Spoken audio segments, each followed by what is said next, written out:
John's calloused hands gripped the steering wheel as he drove Chris to the hospital. His mind replayed the countless memories they'd shared since his wife's passing.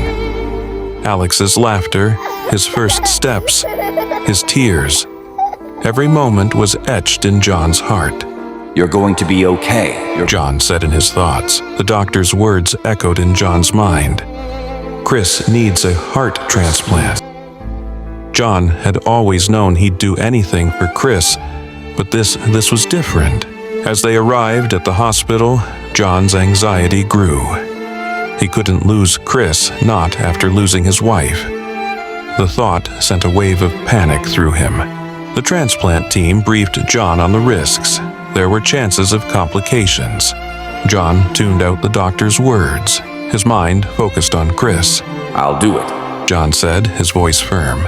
The days leading up to the transplant blurred together. He knew there was no turning back. Surgery day arrived.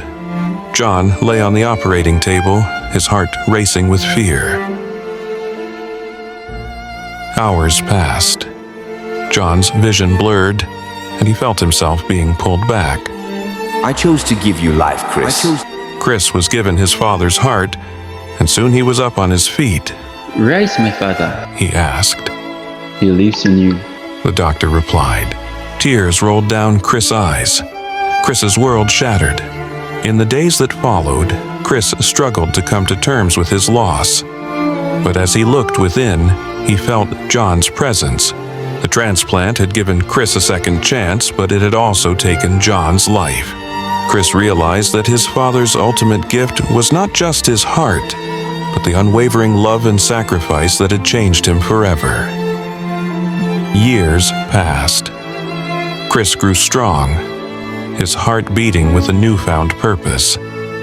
He became a doctor, helping others as his father had helped him. On quiet evenings, Chris would sit on the beach, feeling the sun's warmth, and whisper, "Thank you, Dad." and in the silence, he'd hear John's whisper back, "I love you, son."